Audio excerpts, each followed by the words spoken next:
says we're live. Hello? See, just because you can't see it on my phone, I was able to see. So, hello, we are live. Um, this is the special late night edition, super late night edition of Jonah's College Football Show right here. We've got a great show for you tonight. I'm very excited. Had one game over the weekend. We'll talk about that. We'll also talk about the Heisman, what happened with that, what's going on. Some of the reactions, probably won't get too much into that because we kind of talked about that last week.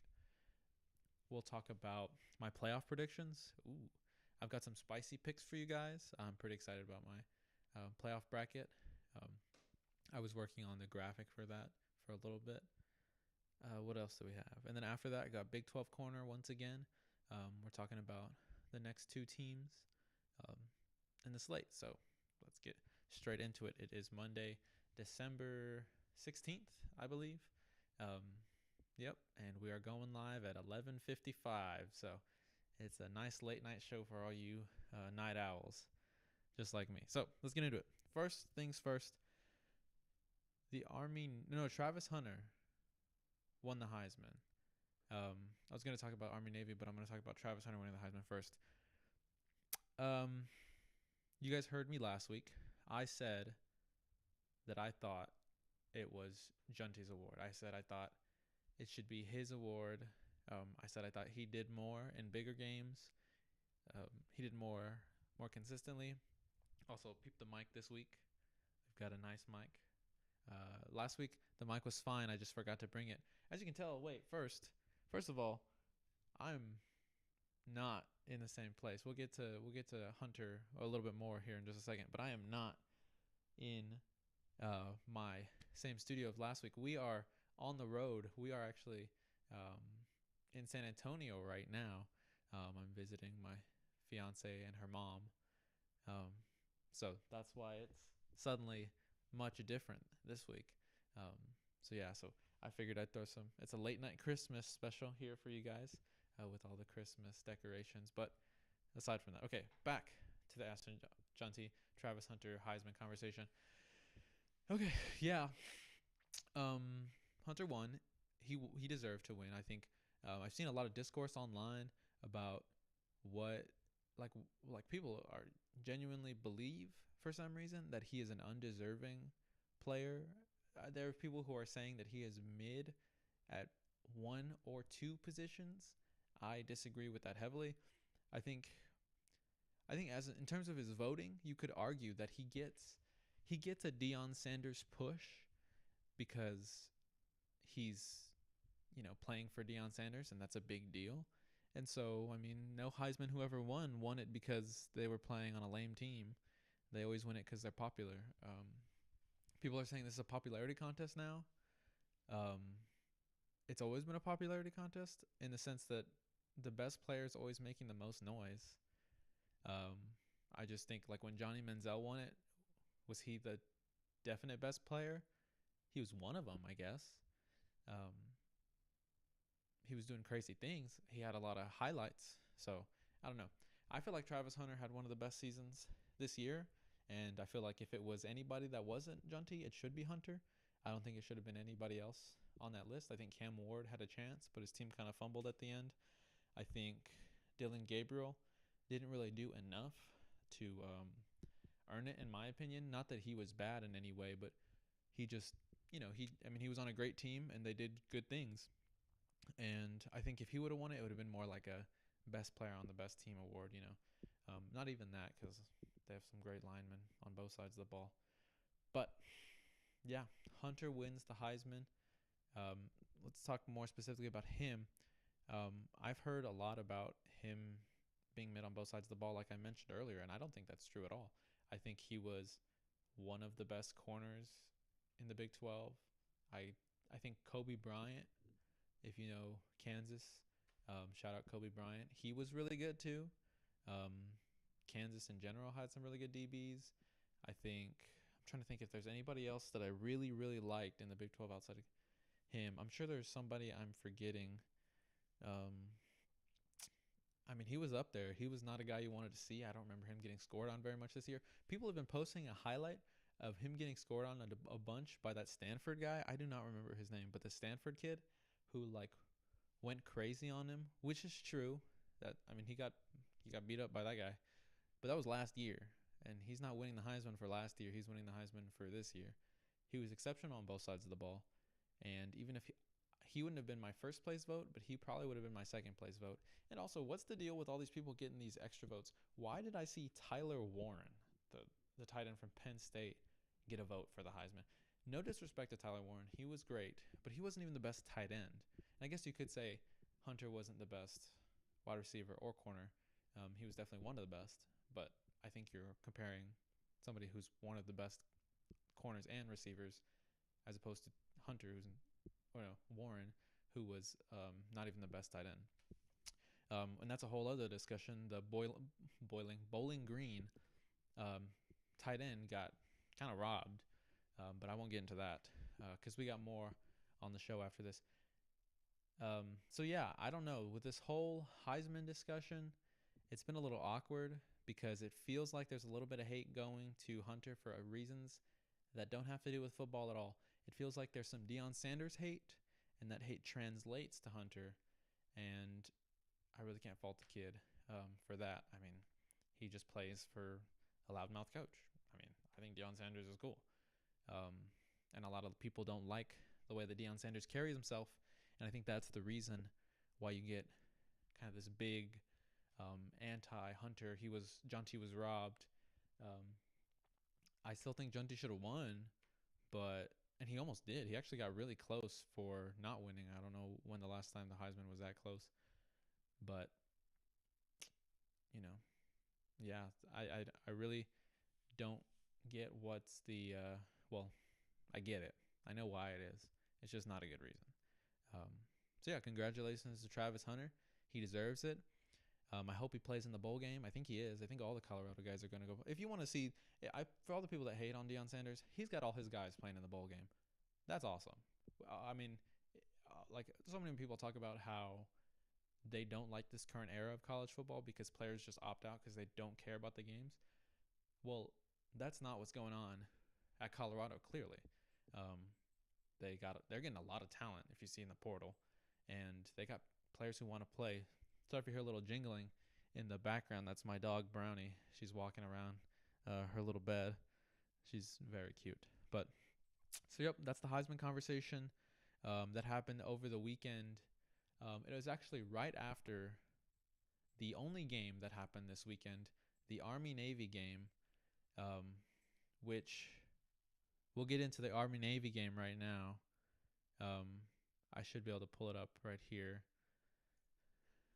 So I was able to watch this entire game. It was a lot of fun. I always have fun watching this. It's one of the best games to watch all year. It's my favorite rivalry outside of, I'm a Baylor fan, so outside of, I mention that every single time, outside of the Baylor-TCU rivalry, it's probably my favorite rivalry. Outside of that, I think it's the best rivalry in college football outside of that game, which I wouldn't think a lot of people would consider that anywhere near. I'm not saying that is, but I think it's the best. So Army-Navy. This game was not like the few games that we've seen in recent history. We should have the stats on the screen. What was his name? Blake Horvath went off. And overall, this game ended 31-13. I don't know the last time that I've known who was going to win an Army-Navy game before the fourth quarter started. I think the announcers, I mean, I also believe this. We didn't necessarily know that Army was going to get rolled. It felt like Army survived the first half. And then suddenly it just like the second half, they didn't come back. Like I thought it was going to be one of those where the better team struggles in the first half because, I mean, Navy in this case is just coming out firing. They want it more. But then the second half, Army was going to come back and put some points on the board. But that didn't happen. Can you show the stats? Yeah, that didn't happen at all. It was the Blake Horvath show. If you can see on the stats, I don't know where in the if I'm pointing at the right spot, but wherever it is, he's that whole box because he went crazy this game. He had like 204 yards on the ground. He had over 100 in the air. A Navy quarterback having over 100. I guess Navy has kind of changed the way they play a little bit, but this game was super fun. I think over the last few years, the quality of play hasn't been as good as you'd want um, from the best rivalry in the sport. But I think this year you did see really good play. Like, I mean, Bryson Daly had his worst game. If you can see right here, he had what 3 interceptions. None of them were very good. Um, just some miscommunications, some tough decisions, and his team just didn't seem like they ever got comfortable. Um, but he's still a great quarterback, and he still fought. He still, you could tell he's not a quitter. He obviously it sucked for him to play that way and them to lose that way, but he still fought, and even though he didn't have his best game, he's looking forward to go play in this bowl game against, I think it's Louisiana Tech now, because they were supposed to play um, against Marshall, but that didn't end up happening, which is sad. Um, but yeah, so Army never really felt like they were comfortable in this game. It never really seemed like they settled down. Their defense got gashed on the ground for the team that was supposed to have the best offensive line in college football, which I still think it's a deserving award. I don't think that award was assigned or ridiculously or anything. I think they deserved it. But the Navy offensive line against the Army defensive line was better than the Army offensive line against the Navy defensive line. And it just felt like one of those games where, you know, 5 or 6 games into the season, we were like, don't look now, but Army Navy undefeated in the Army Navy game in week 16 of the year, and it's going to be cinema.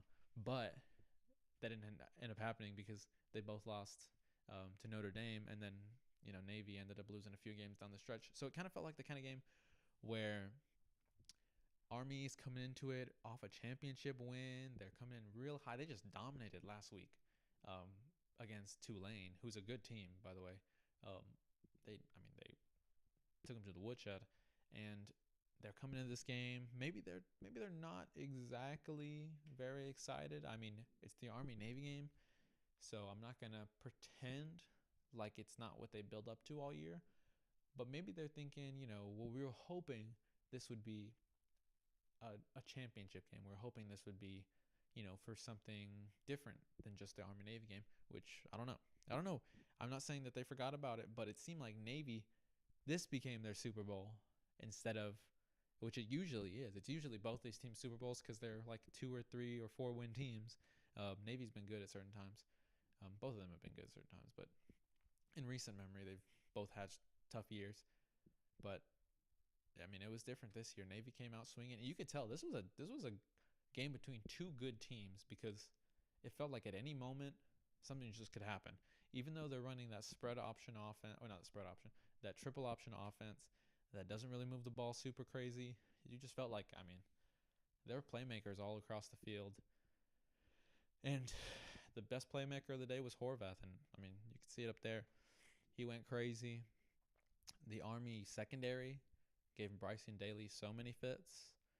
Army couldn't hardly run the ball. It was just a tough game for Army all around and a great game for Navy all around, and they deservedly got a big win. They should be very proud of themselves. It was a great way to end they still got Oklahoma actually. It was a great way to end their regular season.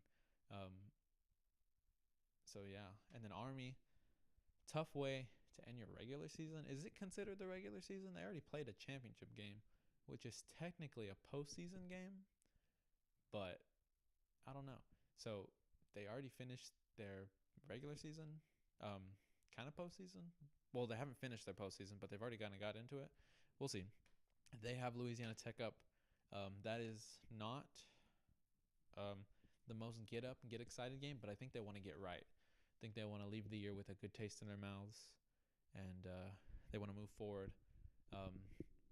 Even with a disappointing loss to their rival, I think they want to move forward positively. So, yep, Army Navy, Travis Hunter and the Heisman. Those were the things of the weekend. But we've got more things. We actually got bowl games starting this weekend, and we've got the playoffs starting this weekend, and I have my playoff predictions here for you guys and ready. I am kind of burning through the show today. It has not even been that long, but maybe we'll do more of a 30-minute show because it's a late night cap. But, okay. Jonah Olivarez' college football playoff predictions. I can go through this one a little bit slower, I'm assuming, because I have more time for this. I spoke really quick about the last two things. Okay. But yeah, so let's get into it. First matchup is Texas versus Clemson. For one, I'm quite excited for the playoffs. I think there's been some discussion about whether or not these playoffs are necessary. I never really wanted a 12-team playoff. I was more of an 8-team guy, and that was when there was no. That was when there would have been 6 auto bids with 5 power conference champions and a group of 5 and 2 at-larges. That was what I was a fan of. And I was a fan of home playoff games for the first round and then go into the next few rounds. Well, no, that wouldn't have worked that way, but I digress. So I mean, coming into the year, I think people were a little nervous about the quality that we'd be getting in these playoffs. People were a little bit nervous about the way that a 12 would stack up against the 5. You know, even a 10 versus 7. I mean, in the last few years, your top 4 teams have been pretty good. I mean, I think last year you could have had, if Jordan Travis never got injured, you really had 5 good teams. And then outside of Jordan Travis, there was 4, and that ended up being the playoffs, and it ended up being a pretty entertaining one. But I think if you think about it, like, you usually don't know how many good teams there are going to be, and 12 seems like a lot. And I hope they don't expand it very much more if they do at all. I would hope not actually at all. But either way, when these matchups came out, I was pretty excited. What do we got? Texas, Clemson. We've got Indiana, Notre Dame. We've got Ohio State, Tennessee. We've got SMU, Penn State. I think if you're a little bit more of a cynical person, you'd say, oh, 2 of the games don't even matter. Why would I want to watch SMU, Penn State, or why would I want to watch Clemson, Texas? And to that I say, I don't know if you really like college football, if you don't want to watch those games. I don't really know why you'd be watching this show, because it's really late. And it's a college football show, and it doesn't seem like you really like college football, but I mean, I'm pretty excited. I think the first round of games is going to be fun. There's going to be some exciting teams in that 9 to 12 range that I think all of them could win. I don't think there's a single team that I'm actually for sure is not going to win. I think there's reasons to believe that every team could win. And then that next round, because Arizona State and because Boise State are in that next round, I think it makes that really interesting too. Like, who knows? I mean, who knows whether or not Boise State could beat the winner of Penn State, SMU, who knows? And then, I mean, you've got Oregon versus the winner of Ohio State, Tennessee. That's going to be fun. That's going to be a high-level matchup because the winner of Ohio State, Tennessee is going to be feeling really good. Same thing with Georgia and Indiana, Notre Dame. Indiana, Notre Dame, battle for Indiana is awesome, for one. So, overall, and then you're just going to keep getting games for a while. I mean, you're going to get this weekend of games, then you're going to get the New Year's slate. Then I think you're going to get games a week after that, and then you're going to get games another week after that. The championship game is going to be another week after that on the 20th. So, I mean, I think we got a lot to look forward to. This is the most excited I've been for the playoff in a little bit. I think last year I was kind of excited to see how Texas would do, and overall it ended up being a pretty interesting playoff. But for this year, I'm really excited. I think there's opportunities for upsets. I think there's opportunities for teams to come through and prove themselves. There's a lot on the line. Who knows? I think it's going to be exciting. So, Talk about the general playoffs aside. Let's get into these matchups. These matchups I'm very excited about. I'm going to talk about Clemson and Texas first, the 5 versus the 12. This one's weird because against every other team not named Georgia, Texas has been pretty good. I mean, they beat the crap out of Florida. And that was without DJ Lagway, but I mean, and DJ Lagway does a lot for that team, but he doesn't play defense, and Texas dropped 49 on them. But that's the thing. Texas feels like they're just not there on offense somehow. You know, like I don't know what's missing. It just doesn't feel like they're there. Well, the running game is what's missing. I think that is what it is. The running game is what's missing, but they're not really. I don't know. And so, all that said, I still think they're a really strong team. I still think Quinn Ewers is a really good player. I'm not picking this anytime soon, or at least I still need to talk a lot about it because I need to talk about Clemson and the environment, and we'll get into all that. But Texas has that kind of factor where they're such a talented team, but it doesn't feel like they're so much better that I don't think anybody can beat them. I think a team that's less talented, well coached, disciplined, desiring, I think all those could be factors of a team, and that's all you're going to get. Because Clemson and Dabo Swinney are that. And they're more talented than your other teams might be, on average, at least. Like your Indianas and your Boise State, Arizona States of the world, or of the playoff, I guess. But so Texas, great defense. I think they're the FEI number 1 defense in the country. So they're not just a great defense; they're elite, and they're the only reason that the Longhorns were still in that game. In the second half, for the most part, they're pretty much the only reason that game was a game. And yeah, like for example, like if you just want an example of why I'm nervous about Texas, is the championship weekend, they were up 200 something yards to 50 yards, and they just could not find a way to win. And maybe that's a Georgia problem. Maybe it is. I'm willing to believe that it's a Georgia problem, but until they prove to me that it's not a big game problem, then I don't know. Because even take it back to last year, right? Steve Sarkisian wins the Big 12 against Oklahoma State, the team that kind of scrounged their way into the game. Oklahoma State was not the second best team in the Big 12 last year,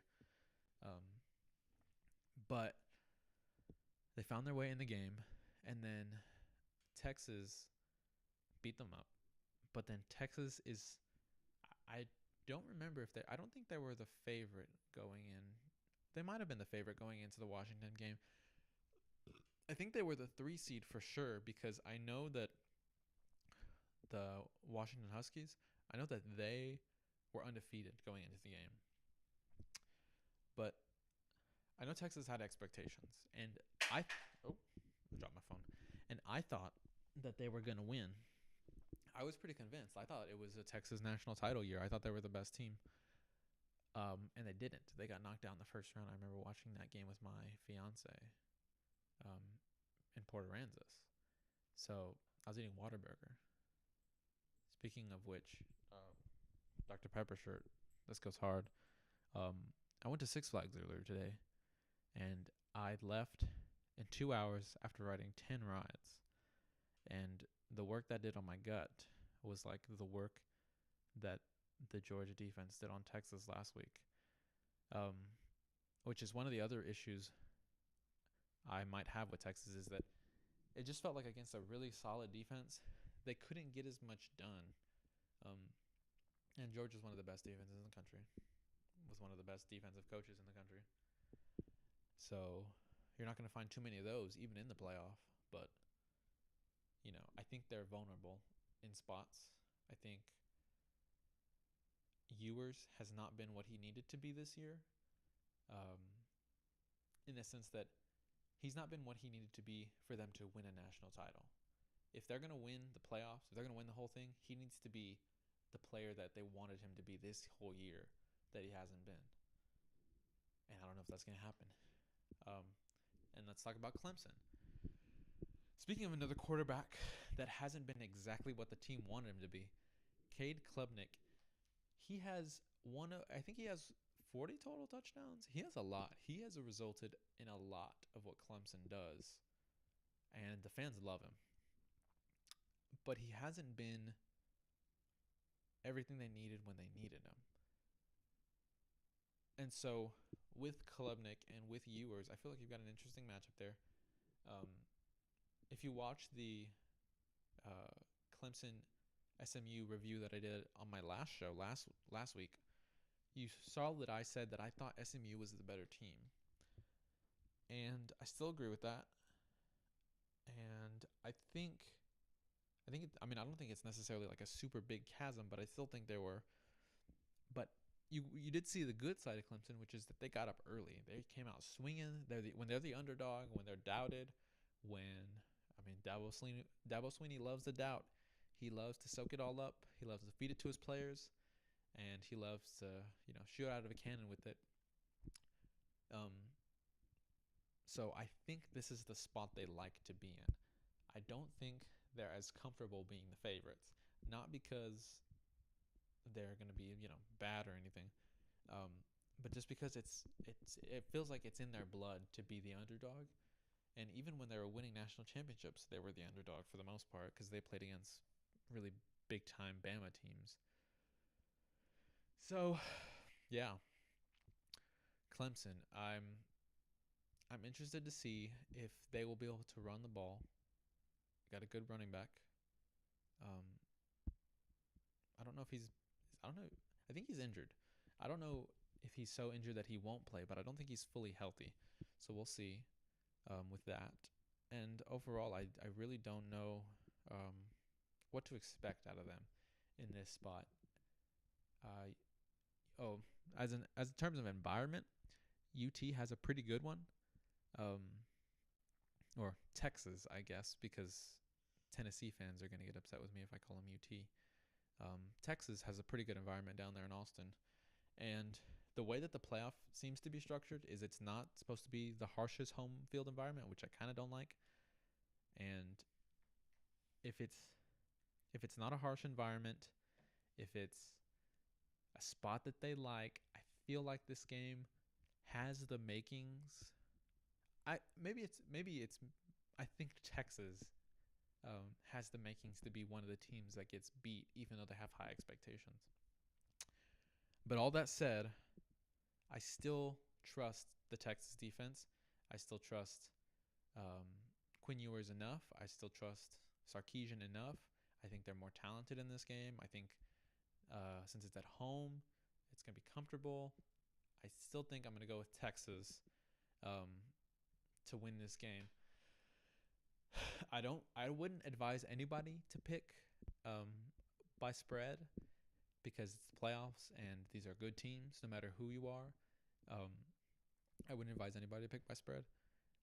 But if you had to pick the money line, I'm probably going Texas. So take with that what you will. Yeah. So we'll move to the next game on the list, which is Ohio State hosting the Tennessee Volunteers, the 8 versus 9 matchup. This is the one that most people are really excited about. If you're thinking of the most balanced, like if you just put the rosters right in front of you and you said pick a player, the most balanced out of all of these is going to be this one. They both got really talented rosters. Producer, could you get me some water? My mouth is running a little bit dry. I'm going to ask my producer to grab me some water real quick. My producer is my fiance, by the way.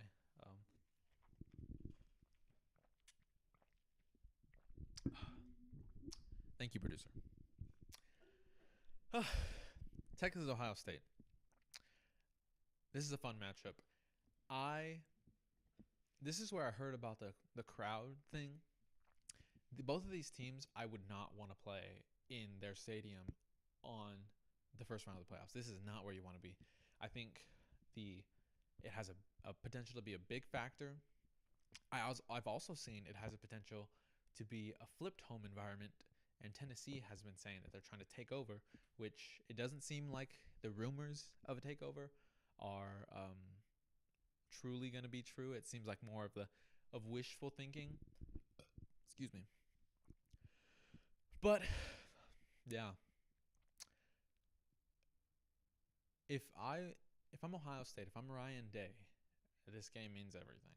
If you lose this game in Columbus against an SEC team with the $20 million team that you spent this year, it's going to be people are going to want some heads to roll, and I don't necessarily think they should fire you because you're a great coach for the most part, at least. But I can't stop the Ohio State fan base and administration from doing anything. My hands are tied. So I think he needs to come out swinging, and we'll see what he has because he's never been a big game guy. He's always been better as an underdog. He's always been better. And I know you might say, like, that's weird. He's never been an underdog. Well, if you look back to the Georgia-Ohio State playoff semifinal all those years ago, you saw what they could do when people weren't expecting too much of them. And people thought that was going to be a good game. But Ohio State was the second best team in the country that year, and you could see it by the way they played that game. So, yeah. Ryan Day coming in this game. What's his name? I'm forgetting the quarterback's name right now. I don't remember, but he has got a big game to have. If you don't have this game after the game you had against Michigan, I mean, he's going to go down really negatively in the minds of Ohio State fans. And I don't necessarily think Will Howard. Boom. Sorry, I can't believe I forgot that. Will Howard. I think Ohio State fans have been very spoiled after coming off of C.J. Stroud for like 3 years. Was he there for he played like for 3 or 2 years or something like that. And even their quarterback last year wasn't that bad. So with Will Howard, I think that you've got a big spot to prove yourself here. And I think if I'm him, that's exactly what I want. I want a chance to go out there with my guys in a home field environment against a good team, to really just go make a name for myself, and really put myself back in the good graces. Because, I mean, Ohio State has the talent. They've got the team. They've got everything they need, the coaches, everything they need to make a big run in this playoffs. Because even though they lost their 2 games, and one of them was bad to Michigan, they're still, I mean, they've still got everything. Like I said, they still got everything to make a run. And you can change people's opinion about this season by making a run. Now, I know Ohio State fans want to beat Michigan more than anything. But you can still have a pretty good season. I mean, winning a national title is a nice Band-Aid for the wound that is losing to Michigan in that atrocious a spot. So, yeah, Ohio State's defense, pretty good. Should not be their issue. I think that in this game, I was actually looking, and I think Tennessee has the worst offense in the playoffs. Like, opponent adjusted, all those fancy words, stats. Tennessee has the worst offense in the playoffs, and that's worse than Boise State. That's worse than SMU. That's worse than Arizona State. Worse than all of them. So this is a team you can beat. This is a team that your defense can have a good game against. Nico is good. He's really talented, but he can make mistakes. He can be flustered. If you have the home environment, this could get loud. This could get crazy. But we'll see, because with all the talent they have on offense, they haven't really done too much. And against the best defense in the country, Tennessee, I think, is ranked first. No, I think fourth. they're top 5 at the very least in FEI, which I like the FEI, for defensive efficiency. And I mean, they've played some good teams too. So I think against that team in that spot, it's not a get right game for sure. None of these games are, but I think defensively you have a matchup that can get you going, and offensively you're in a spot at home. You know, in your element. Tennessee is coming up. Tennessee is not warm in winter, but it's not as cold as Columbus, Ohio. So in this spot, I think Ohio State has some clear advantages, and I think the Ohio State offense can have some things that play to their strengths. This game is so difficult. I flip back and forth between this game for a long time, mainly because when looking at Tennessee, I just couldn't decide if I trusted their offense enough to win this game. I just couldn't, and I think that you've got a player at quarterback who has the talent to do whatever you need, really. Um, but this is not a good spot. This is not, even if you have 10, 20,000 people in Ohio Stadium, I don't think this is the spot you want a sophomore quarterback going into. Because if it gets bad, it could get bad real quick, and it'll be tough to come back from. And if the Ohio State offense decides that they want to come and be physical and shoot out of a cannon and be ready for the day, then the Tennessee offense is going to have to do the exact same thing. And I don't know if they can do that in this environment. So I think if there was any game that was a coin flip, it's this game. But I think I'm going to go with Ohio State to win. I don't know what the spread is. I think it's -2 or -4. I told you I don't think you should bet on any of these games because anything could happen. Ohio State could win by 20. They could lose by 20. So, yeah. So, Ohio State, Tennessee. I think the Buckeyes advance. So, if you see my top quadrant, I've got Texas advancing to play Arizona State in the Fiesta Bowl. And I've got I've got Ohio State advancing to play Oregon in the Rose Bowl, which will be a matchup that'll be very exciting, and I'll talk about in a minute. Okay, let me roll through these next ones a little bit quick because I spent like 10 minutes on the last ones. Try to do each of these in like 5 minutes. What's next? It is SMU versus Penn State. Ooh, SMU Penn State. I am excited for this one. Not Ryan Day. You know how people say this guy's like the Michael Jordan of insert mid players here, you know what I mean? Ryan Day is the Michael Jordan of, I think he's James Franklin's. So in this game, Franklin has so much on the line. If people did not expect him to win games like the Ohio State game, people don't expect that. They know he's not that guy, and he's going to lose that game every year. So in this spot,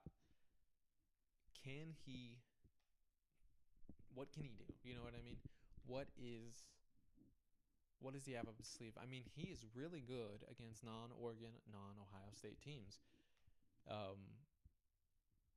which doesn't really help him in this case because we don't know how comparatively good SMU is, whether or not they're at a level good enough to be. And you might say, well, if they're at a level good enough, then they would have lost.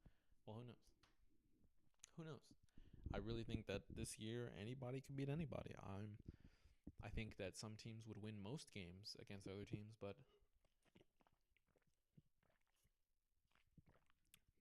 I think this is a who anybody could beat anybody year. And I think James Franklin and company need to come out ready. I think defensively, SMU does some tricky things. SMU's offense does tricky things, or they have players that are just odd. They're fast, quick, hard to bring down, those kinds of things. Give you nightmares, kind of. Kevin Jennings, one of those kind of players. And the Penn State defense will have to come out ready. They'll have to come out disciplined. They'll have to come out. Um, they have to come out. I think there's a mix of needing to believe. Obviously, you're the better team and knowing that. But I think there's also a little bit of respecting. I think you might over respect your opponent to start this game, and make sure that you know what they can't do before you assume what they can't do. Um, yeah, I haven't watched too many Penn State games, so I'm not going to pretend to be an expert on them. But it just seems like they play well enough to win games against mid, like mid to good teams. They play well enough to win games, and against really good teams, they play well enough to lose. They play well enough to almost win. You know what I mean? So it seems like they play to the level of competition. So I wouldn't expect them to blow this game out. I think if this does get out of hand, it's going to be because Happy Valley is rocking, and SMU does not provide a threat of travel. I don't think there's going to be very many SMU people. Maybe some moms and girlfriends, but it doesn't really seem like the kind of game that SMU is going to take over in the crowd. It seems like it's going to be fun. It's going to be an 11 a.m. kickoff, which I know Penn State fans are probably not excited about. Whiteout, I know that they love that. So we'll see. This is one of the games that I'm most looking forward to because I think it's one of those, a team that has everything to lose. Texas has everything to lose against Clemson, and Clemson's like, oh, we're just plucky upstarts. Or plucky upstart Dabo Swinney Clemson, you know what I mean? But I really think this is a spot where if Sark loses to Clemson, there's Dabo's won playoff games before, Dabo's won titles before, Dabo's done this, Dabo's done that. It's Clemson. It's not SMU. If Franklin loses this, it's SMU, and I don't think that about SMU. I think SMU is a good program, but I think the general public and probably a lot of Penn State fans, and admins don't necessarily look at SMU and think the same of them as they think of Clemson and Dabo Swinney's program, or any consistent playoff, national championship contender. And so I think that's when that everything to lose, and you're kind of just hoping, especially with the path. I mean, so many people have talked about how easy the path is, and by no means is that wrong. Penn State has looking into, if you're looking at power ratings wise, the easiest path to the semifinals. And so, I mean, in that kind of spot, I think you need to be on your A game. I think you need to be the more prepared team. I think you need to be the more disciplined team. I think you need to be the more, you just need to go out there and you need to assert your will if you're Penn State.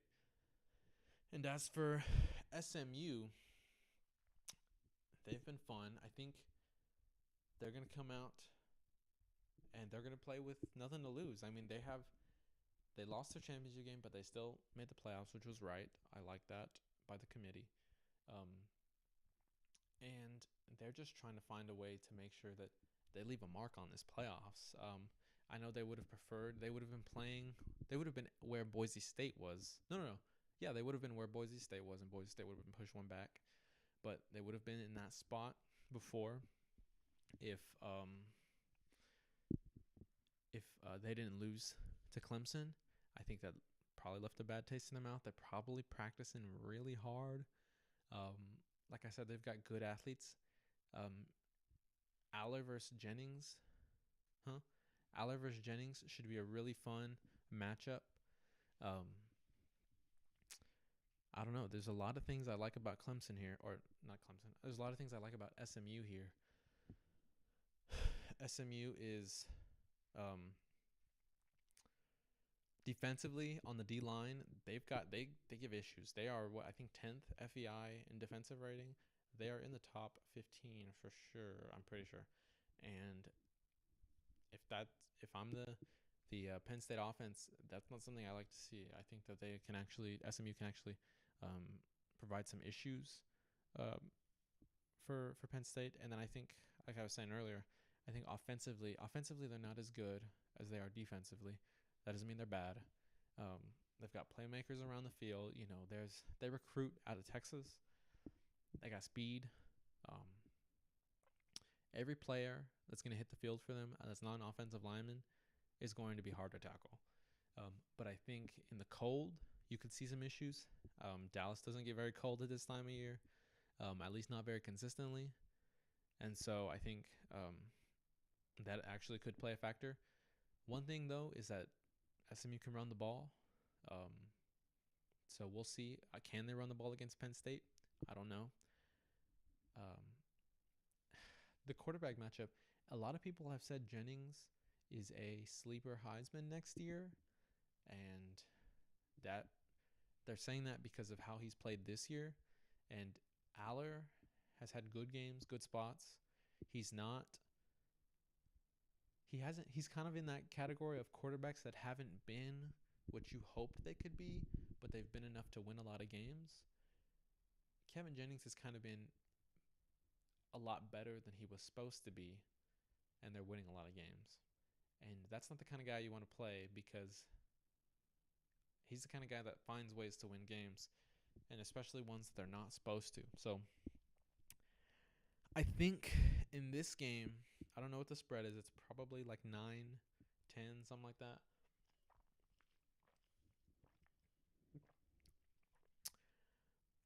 I don't think this is the closest game matchup-wise. I think that's Ohio State, Tennessee, in my opinion, for sure. But here, I like the coaching matchup. I like the strengths of the SMU defense. I like the quarterback matchup. And that's not to say I think these are huge, huge differences or anything. But I just like a lot of the things that SMU has. And Penn State is just not as pop out the page as me. So I'm gonna go with SMU to upset Penn State in Happy Valley on Whiteout Day.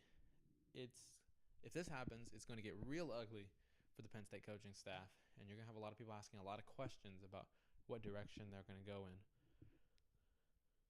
I don't wish that on them, but if I had to pick a first round of these first three, the Clemson, Texas, Ohio State, Tennessee, Penn State, SMU, that I really like, I just kind of like SMU. I feel like, yeah, after watching them and thinking that they're a better team in their championship game, I just like this spot. So I'm going to go with that. And speaking of games that are close, games I think are going to be close, Notre Dame and Indiana, the battle for Indiana is a super exciting game. I think Notre Dame has a lot to play for. I think Indiana has a lot to play for. I think, of course, it's the playoffs, but you know what I mean. I feel like there's a different aura around both of these teams. Indiana's trying to prove that this year was not a fluke, that losing to Ohio State was just because Ohio State's good. I think Notre Dame's trying to prove that they're actually here. I think Marcus Freeman's like, hey, Marcus Freeman and the guys are trying to be like, welcome to the party. You know what I mean? We're here and we're going to be competitive.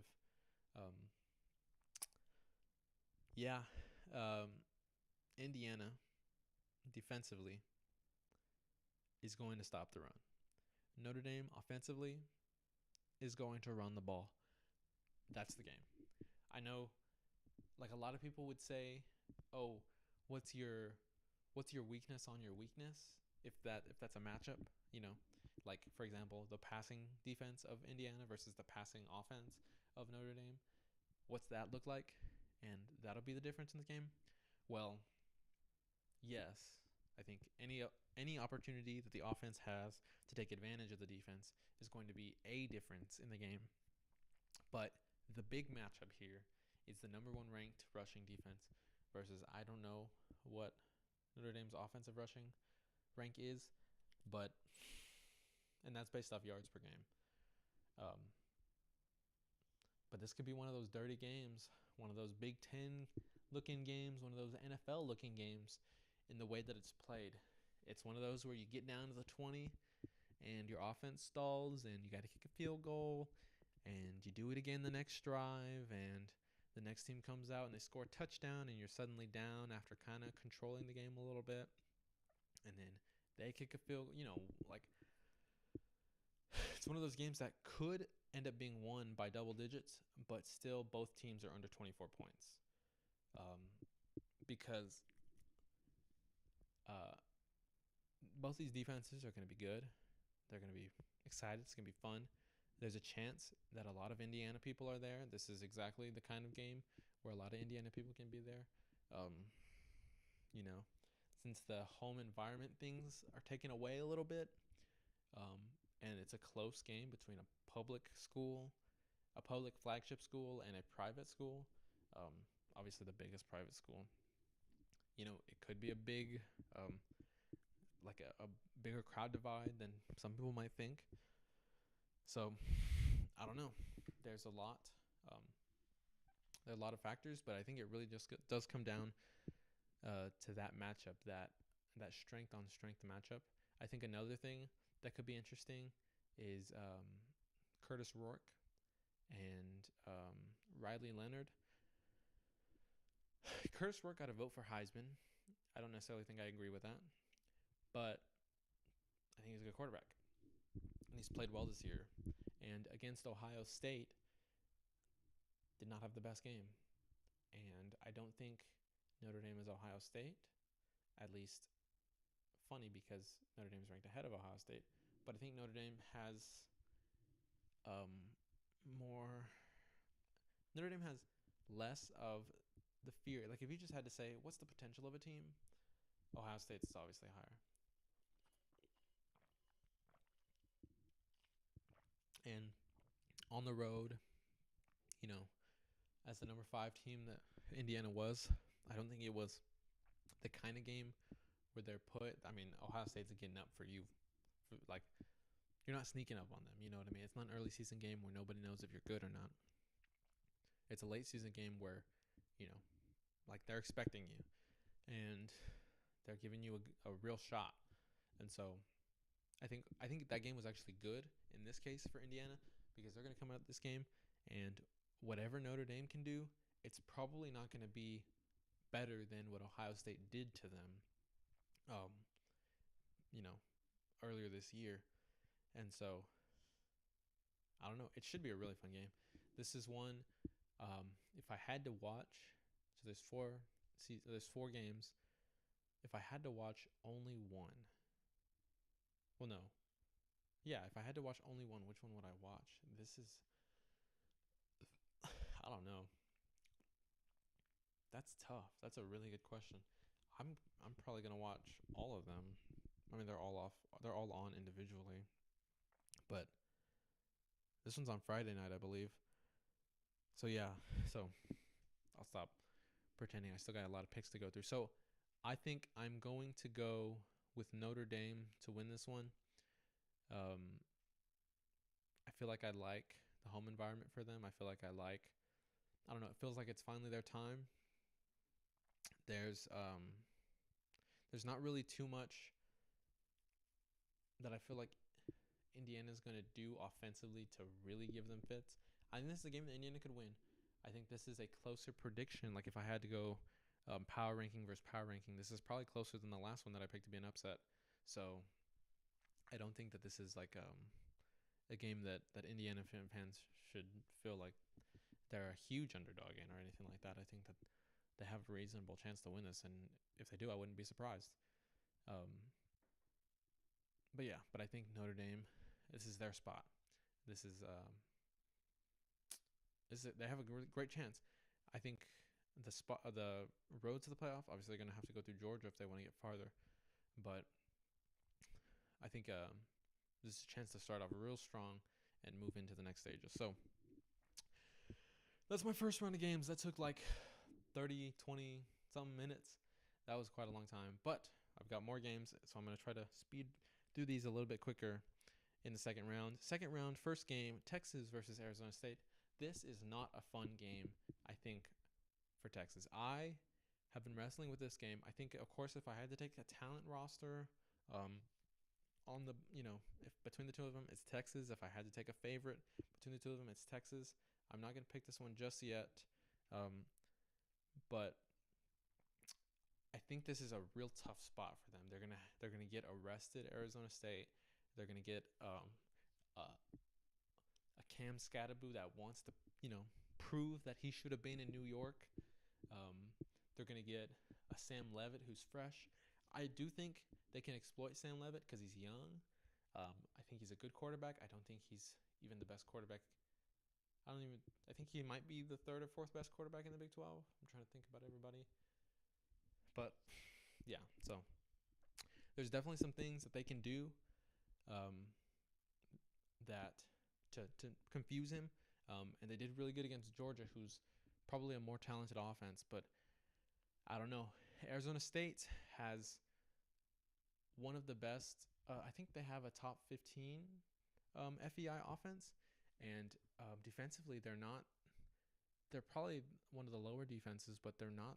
They're not going to be bad. And so in that sense, I think this is one of those games where they could lose by a lot.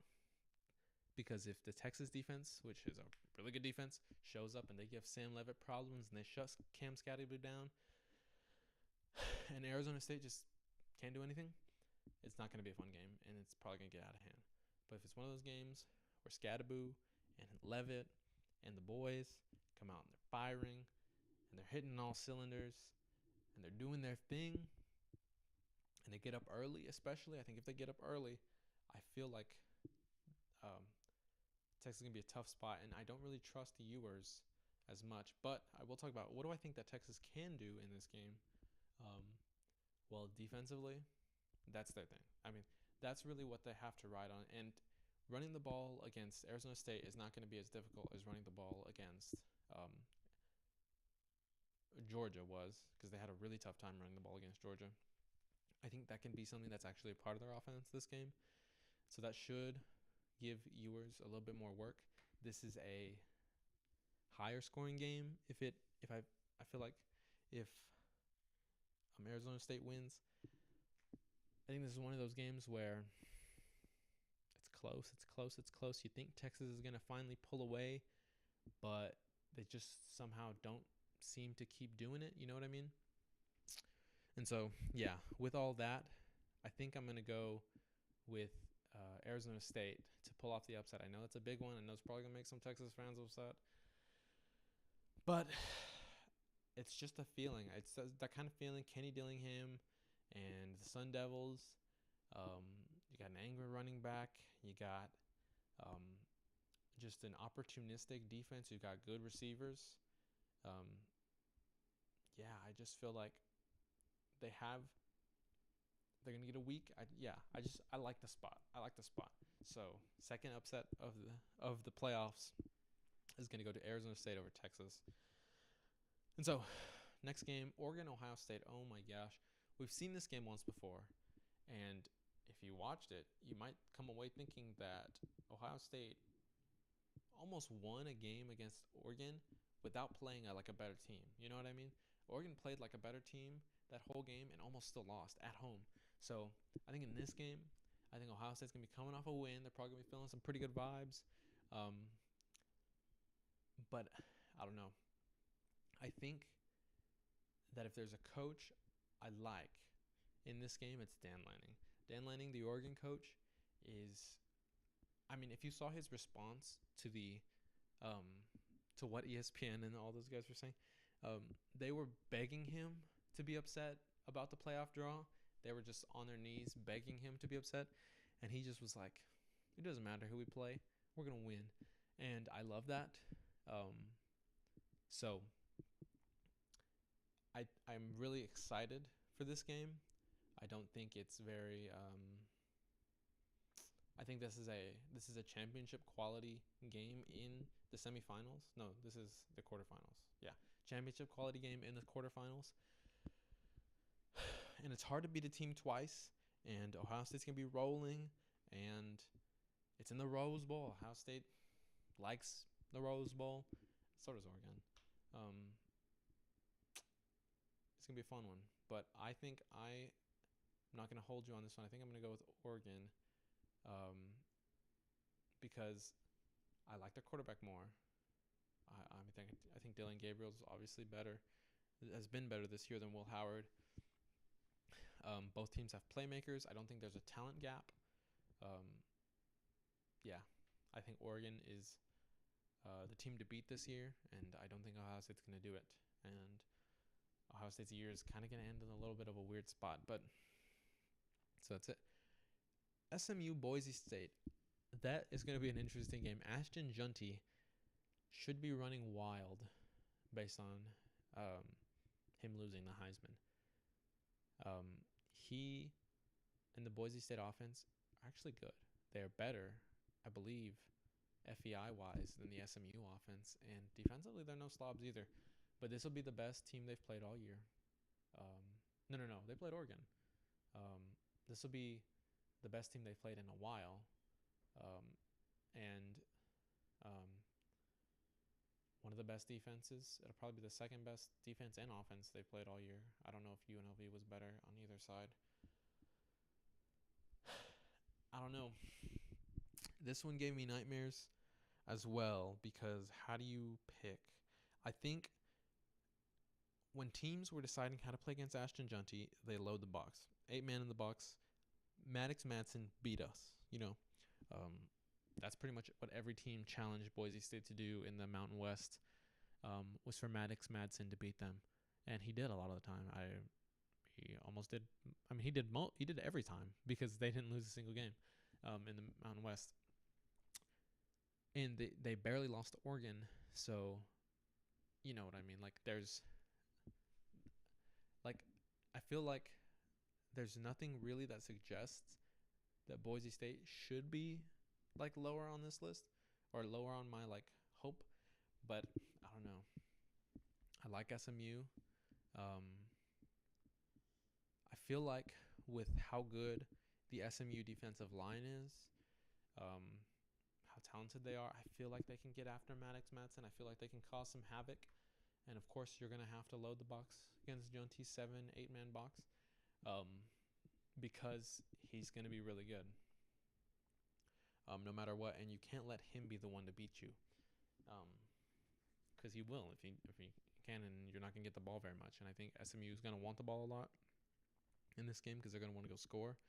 I think SMU will have a better time against the Boise State defense than they did against Penn State. And I feel like they're just gonna be rolling. So I feel like in this game, it's a neutral site. It's not far from Texas. It's all the things.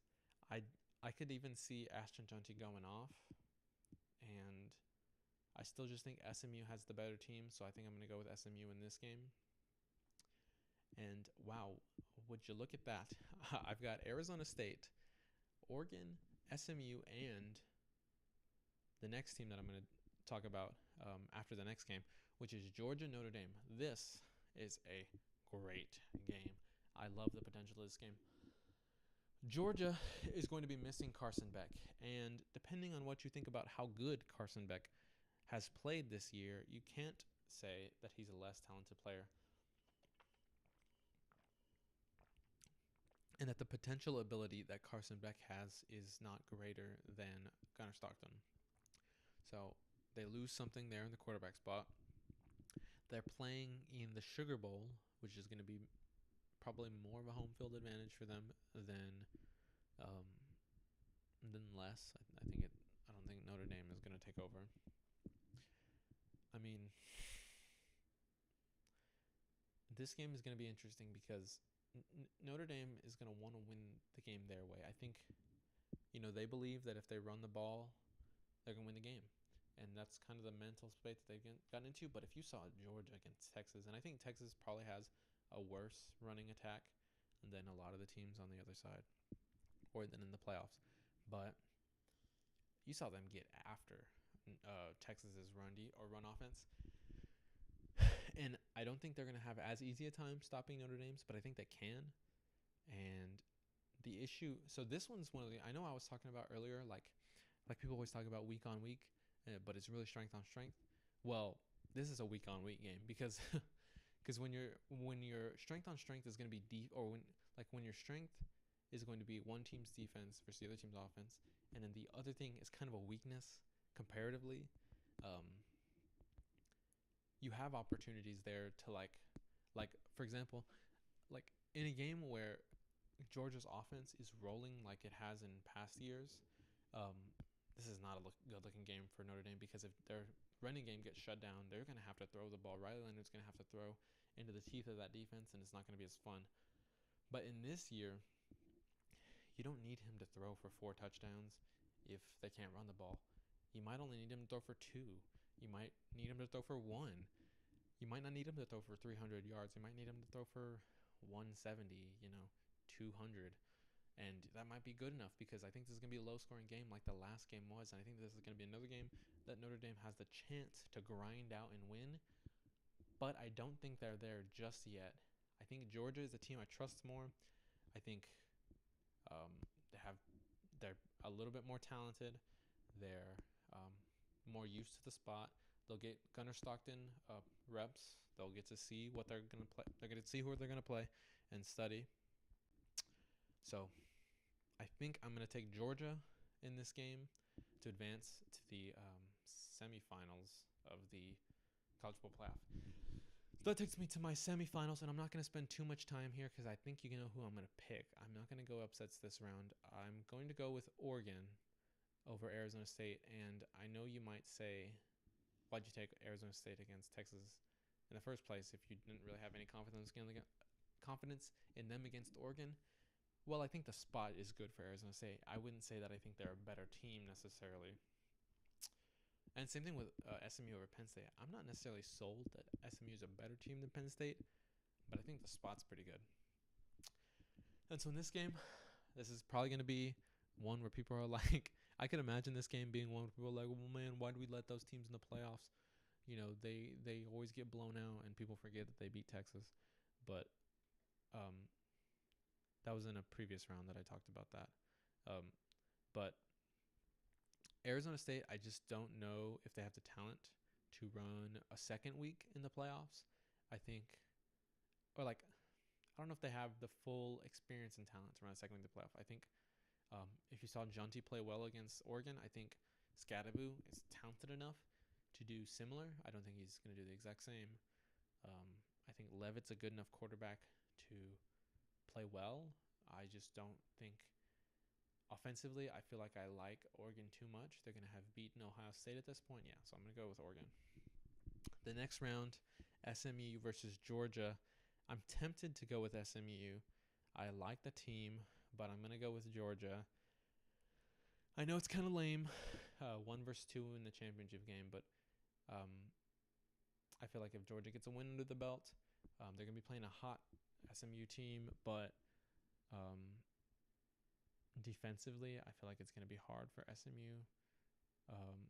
Defensively, I feel like Georgia has things that are going to make it hard for SMU's offense in ways that it would be easier against the two teams that they played before. And then I like Jennings, and I think he's the better quarterback in this game, but I don't think I like the SMU offense enough to feel like they're going to score enough because I don't know if I trust their defense enough to, limit the Georgia offense so much. I don't think this is I think against Notre Dame, the Notre Dame defense can make that a game where Leonard doesn't have to play as well. And I like Jennings more than Leonard, to be honest, but I don't think that the SMU defense is going to make that a game where that Jennings doesn't have. I think Jennings is going to have to do a lot to win this game. And so I think Arizona State or SMU could, I think in 2 out of 10 games, maybe 2 or 3 out of 10 games. I feel like that was a little harsh. They could beat their opponents in this round, but I just don't think so. So on to the championship game, and it's already been an hour, hasn't it? So let me get through this real quick so I can do my Big 12 corner before I sign off for the night. Oregon versus UGA national championship. This should be fun. It would have been more fun with Carson Beck. It would have been. I think at this point, Gunnar Stockton's going to be pretty well respected, though. I don't think. I feel like matchup wise, you like a lot of what Oregon can do in this game. Both these teams are obviously going to be hot. They're going to have 1-2 games. They're both going to be looking to make their mark. Georgia wanted to go for the three-peat last year and weren't able to get it done. And Oregon's looking to make their first championship.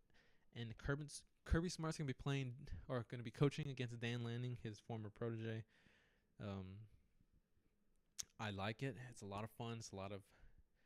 It's a rematch, actually. You remember when Georgia played Oregon? I think it last year or the year before that? And they just blew them out. It was not even close. Georgia has a habit of doing that at the beginning of the year. Reference the Clemson game. But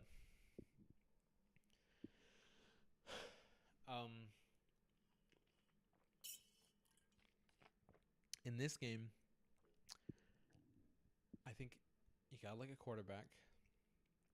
Dylan Gabriel, Gunnar Stockton. I like Dylan Gabriel.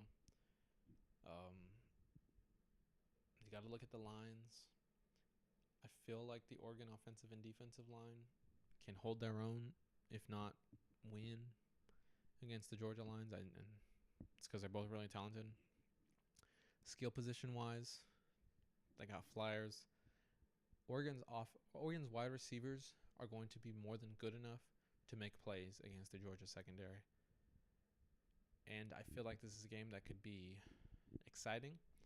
I think it could be one of those 24, 27, 21, 28 games.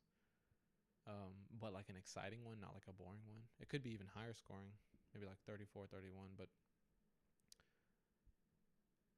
I think this is one of those games that sometimes it just kind of turns into who wants it more, who's gonna pull it out, more so than who's playing the better day or who has the better day, or who's playing the better football on the day. I wouldn't expect if these defenses gave these offenses fits. I wouldn't expect if I wouldn't be I wouldn't be surprised if these defenses gave the offensive fits. These offenses fits. And I also would not be surprised if the offenses did a lot of big things against these defenses. So with that, I think my national champion for the 2024 season, this will be 2025 at this point, but 2024-2025 season is going to be the Oregon Ducks. Yeah, I think Dan Lanning, the Ducks, Phil Knight, the gang finally get it all done. I think Dylan Gabriel ends his career off nicely. I don't know. Is he staying another year? Who knows? I can say like 20 years nowadays. But I feel like, yeah, this is just the year that they have to do it. I feel like if there's any year, it's this year for them. And next year, they're probably going to have a really good team. They're probably going to spend plenty of money to make sure that they have the pieces they want. I doubt that they're going to be much worse. But I think this year's their year. And, yeah, I just like them in the spot. So those are my playoff predictions. I'm excited for them to be all wrong on the first week. And then it's just completely wrong going forward. I wouldn't put it past me. This is going to be an exciting playoffs. So, yeah. So that's it for the regular show. We're going to move to Big 12 Corner. I'm going to review 2 teams this week because I realized that if I do one team a week, it would take 16 weeks. And that's like a fourth or fifth of the year, maybe even less, or maybe even more. So I don't think I'm going to be able to get that. We're going to be talking about spring ball by that time.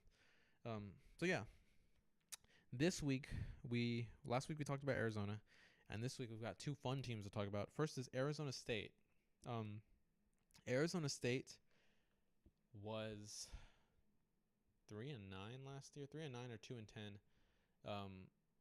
They were bad, and this year they went 11-2 and 7-2 in conference. They were night and day different. They got their guy Sam Levitt. They kind of snuck up throughout the year. If you watch them, I watched them play against Tech earlier in the year, and they lost, and it was close, and it was like a tough fought game, and you kind of thought, you're like, oh, like good game by Arizona State. Like I didn't expect them to play that well because you thought maybe Tech was gonna be better. And then you saw them play against, this team, that team. I think the real game where I was like, whoa, it's kind of crazy, was when they beat up Kansas State on the road. I think that was the week before they played BYU at home, but they beat them up. And that week, I was like, I was not expecting that at all, because Kansas State had put some teams away, even good teams like Kansas.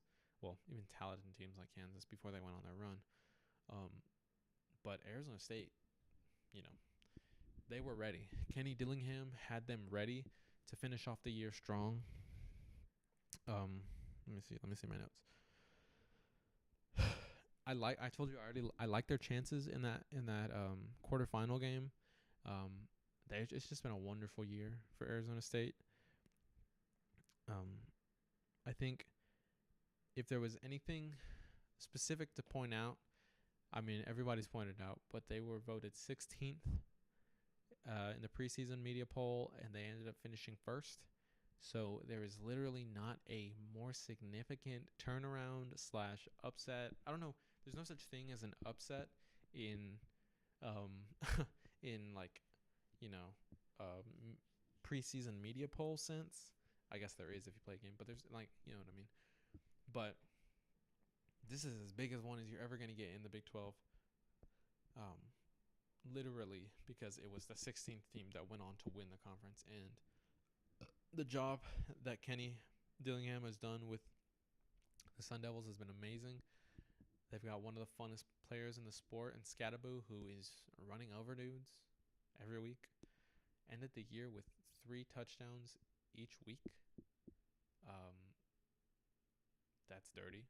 That's a lot. That's a lot of work that one man is doing, and I think those guys, Levitt and Scadaboo, are going to play a big role for them in the playoffs. Their season's not even done yet. Which is super cool for them. And I think if I was a Big 12 fan, which I am, so I don't know why I said if but as a Big 12 fan, I'm actually really excited because I do think they're probably one of, I think some people would debate who the best team in the Big 12 is, because you may not know this, depending on how much you know about the Big 12, but there's a lot of people who think Baylor's the best team, or at least was the hottest team, but don't switch yet. There's a lot of people who think that they might be the best team, but Arizona State went out and won the most games in the Big 12. So, yeah, I think if anybody's going to represent the Big 12, I am very happy that it's Arizona State. I think that they have a lot of talent. I think that they have a lot of guys who know how to win. They just know what they need to do. And I think that comes from Dillingham. I think that comes from that coaching staff. And so, yeah, I mean, my question looking ahead, Levitt's going to be coming back. I don't know how much of the production from this year they're going to be returning, but no matter how much it is, I mean, the question for them is now, I mean, you won your first Big 12 title. You're keeping your coach. It looks like an Arizona State guy. It seems like he's committed to being at Arizona State. Seems like he feels like he can do a lot of good stuff there. The question is, can they take over? Winning the Big 12 in its first year in this weird Pac-12 Big 12 hybrid means that they are currently the front runner to take over this conference, and I think that should excite Arizona State fans. I think that worries me as a Baylor fan, because with that coach, I think it's a really good spot for them with that fan base, with that environment, with the potential they have. You know, they call the place a sleeping giant for a long time. And do I think they've woken up? I don't necessarily think they've fully woken up. I think a sleeping giant means you can go and be the best year in and year out. And I don't know. And it's only been 1 year, so I can't say that I think they've woken up the sleeping giant. I think the giant might be waking up, though. So we'll see. The Big 12, you never know, though. They could be 6-6 next year. And I would not be surprised because losing a player like Scadaboo is significant. You can get somebody in the transfer portal, but they'll never be the exact same. And so, you know, you're having to rebuild your team every year in a way that you never have. And so, I think the real question is, can they turn this into being the premier team in the Big 12? And I think that if anybody can, it's them. I feel like before going into this, year, if you had said who do you think is going to be one of the premier teams, I think people would have said Utah. People would have said Oklahoma State, Kansas State, maybe Kansas. None of those teams look like they're going to be the premier team. I think now you're looking at Arizona State, TCU, maybe Tech, maybe who else? BYU. I'm personally not huge into the BYU and Iowa State or even Tech. I do lean a little bit more into the Arizona State, TCU, Baylor. But yeah, so Arizona State has a great chance. Speaking of Baylor, they are number 2 on this conversation, on this topics list. Man, okay, a little background on me. I'm a student at Baylor. Currently, I actually work for the football team, and I do football video. So I record practice for them, so that the coaches can use it. And if you like, when Baylor went down to Iowa State, when they went and lost to Iowa State and they got beat up, and the emotions were at an all-time low against ISU. It was there's a lot of people calling for Dave Aranda's head. I'm not gonna lie. I think I was at a really difficult point in my, like, where should we go? Because I was kind of like, man, I mean, you got to do something. Like, the team is bad. Or, actually, I didn't think they were bad because they almost beat BYU and they almost beat Colorado. And they looked like they could have beat Utah if a different quarterback was playing. But, so I didn't think they were bad. But I did think something had to change. And going into practice that week, as somebody who watches the practices, nothing changed. There was nothing different. Bryson Washington still practicing. Sawyer Robertson still practicing. Everybody's still there. But, man, they came out that next week against Texas Tech, and they took it. They did not wait for somebody to come give it to them. They went out and they did the job. And since then, they have not looked back, and they haven't done anything different, which is good. If you're listening to this and you're like, oh, okay, I guess they just kind of got lucky. No, it just means they were good. They were good, but they were unfortunate. I think they didn't know how to win at the beginning of the year, and they came into the year with a different quarterback, DeQuan Finn, who didn't work out. So I think they had to switch to Sawyer Robertson, which was at first an emergency, but then became a blessing. I think, with that, you had some growing pains. You had to kind of get used to that. And so that really affected the first half of the year. But once they got comfortable, they got that bye week, they got, they got to beat up on Tech, and they just never looked back. They beat TCU for the first time since 2019. Big deal for Baylor fans. Me, myself, was at that game, rushed the field, super fun. It just gets the vibe of the school is just so excited. People are believing Aranda again. People are excited about the players they got coming up. They're excited about this recruiting class that's coming in. It is looking like it's going to be exciting to be a Baylor fan going forward. And you wouldn't have said that when they were 2-4. You would not have said that when they looked dead in the water, but they just kept showing up. They kept showing up. They didn't listen to the noise. Drake Toll and all the many people on Baylor Twitter were calling for Dave Aranda's head. They were saying this is not working. This has never worked. This guy was lucky for a year. And Dave Aranda said, I don't care. I mean, he said, I got my guys here. They want to play for me. And the team turned it around. And so, yeah, they got a bowl game, a really exciting bowl game against LSU. And what's fun in that bowl game is I believe Sawyer Robertson and Nussmeier are both playing. Both wear 13. They play pretty similar games. Should be a very exciting bowl game. I think this is a great... Whoever wins that game has a great launching point into the next year, because I think LSU obviously did not want to be playing in this game, but to end their season on a win against a team that's on the rise and is arguably the most talented, or like the hottest team in the Big 12, if you ask some people, I think that would be really good for LSU going into next year. I also think that it would be really good for the Bears to get a big win. They've beaten they beat TCU, who ended up being 8-4, but they didn't beat a lot of really, really good teams. They beat the heck out of Kansas, who was on a roll, but I mean, Kansas ended 5-7, so you can't really say they were a good team. You just say they got hot because they were really talented. So, looking into this bowl game, yeah, it'll be fun. It's a great opportunity for them to kick off their stuff going into next season. They got more practices that they can get ready for next year with. A great recruiting class, and so that takes us into next year for Baylor. And what can they do? Can they be in that next level of team like what Arizona State was able to do this year? And can they finally kind of vanquish their demons of not being able to win big games for the last couple years?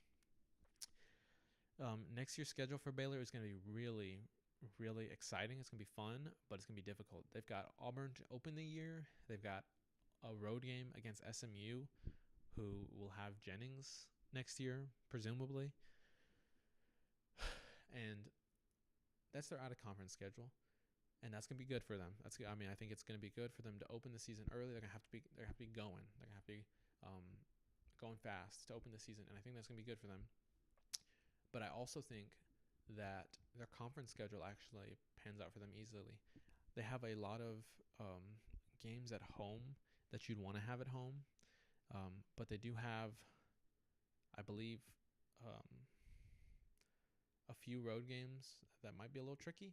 I think that there's some potential for even if you're a good team to have some good. I think that you're still gonna have to vanquish the TCU demon. But the schedule's not looking too bad next year. The team, you're gonna be keeping Sawyer Robertson. You're gonna be keeping Bryson Washington. Both of those guys, presumably. You're gonna be keeping Josh Cameron, their number one receiver, presumably. I think there's a lot of reasons to be excited. I think if you're a Baylor fan, you should be a little bit cautious because that's how people felt after the championship season. But I don't think there's any reason to not be excited outside of... I think there should be expectations. In theory, this should be like a 9-win team next year. And they could be even better. But, you don't know... for sure, because the way that the college football works, things are up, things are down, things turn around like crazy. And so, but it's there. The potential's there. Everything that they'd want is there. So, all right. With all that, that ends my Big 12 corner. And I'm going to let that be the end of the show. We've gone a longer show tonight. It's almost an hour and a half special for my late night Jonah Olivarez' college football show. I really appreciate anybody who tuned in at all. It's super late, so I really appreciate you. We've got an exciting week of playoffs. We've got an exciting off-season transfer portal going on. I might do a little bit of talking about that next week. I don't know what the plan is for the show next week, but there's going to be more exciting things. So I really appreciate you for tuning in, and so you guys have a great rest of your night. God bless.